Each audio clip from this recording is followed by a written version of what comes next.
Between 1892 and 1954, over 12 million people passed through here for immigration purposes. This is Ellis Island, a history. Often called the Island of Hope or the Island of Tears, even though today Ellis Island is a museum, it tells the story of America's ideals and America's realities. Even though hundreds of thousands of people were turned away, in the years 1900 through 1914, almost 7,000 immigrants could arrive in Ellis Island at one day.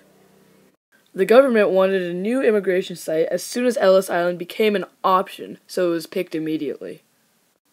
After it was picked, New York became a gateway for millions and millions of immigrants. However, Ellis Island wasn't always used as an immigration center. In the mid to late 1700s, Ellis Island was called a fisherman's paradise as it was a fisherman's tavern until Samuel Ellis bought and named the island. Samuel Ellis bought the island on November 18, 1774, and died in 1794, leaving it to his family. 14 years later, in 1808, the government bought Ellis Island from its owners for $10,183.10. Since New York was already considered part of the New World, it had thrived on its diversity.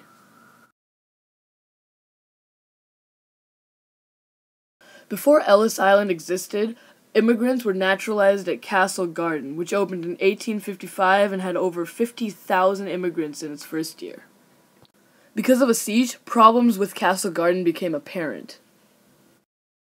At that time, new immigrants that came to Castle Gardens were often deceived, misled, and overcharged. There were also reports of bribery and corruption amongst the employees.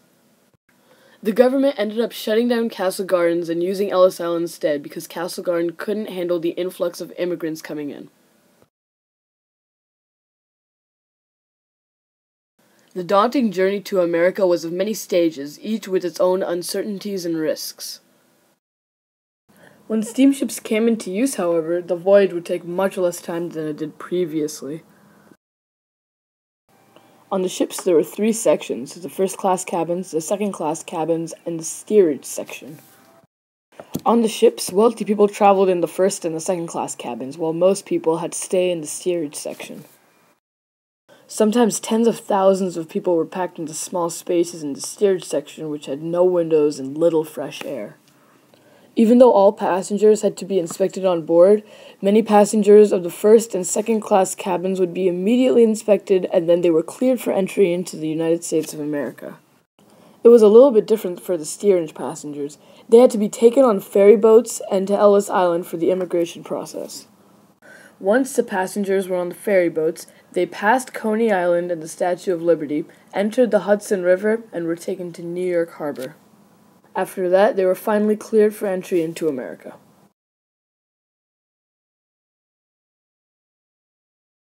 Ellis Island started at 3.5 acres, then it was expanded to 27.5 acres, which is today's size too. The main building had 4 towers with copper domes, brick, and a limestone facade.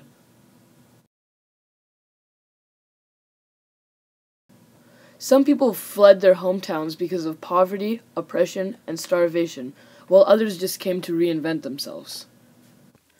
Poles, Czechs, Ukrainians, Italians, Greeks, and Jews, and many others came through oppression. Some families came in waves or together, but that wasn't very likely. Most came in the order of their fathers, mothers, and then the children. Most immigrants weren't naive, so they knew that there was nothing to return to back in Europe or wherever they came from. However, stories of failures and losses or triumphs and victories of Europeans made their way back to Europe. Not everyone was welcome to the immigrants coming into the United States. There were a lot of people supporting the anti-immigration sentiment and didn't want immigrants coming to the U.S. Organizations like the Ku Klux Klan didn't want immigrants coming to the U.S. because of racism and discrimination against Catholics, Jews, and some African Americans. Klans or organizations like these believed in nativism or white supremacy. Other reasons for the nativist mentality was because of political reasons like distortion of identity, population growth, and the economic cost of immigrants. With each new year that Ellis Island was still active, the population grew immensely per year. People who are anti-immigration believe that this accelerated population growth had a negative environmental impact in the U.S. They believed the U.S. population would stabilize and we would use less resources to become more efficient. These people don't support immigration because it takes away resources from citizens and gives them to foreigners. Even though most immigrants ended up working menial, low-paying jobs, there was still a lot of job competition between natives and immigrants. Also, social services and schools are very, very expensive for immigrants coming from foreign countries.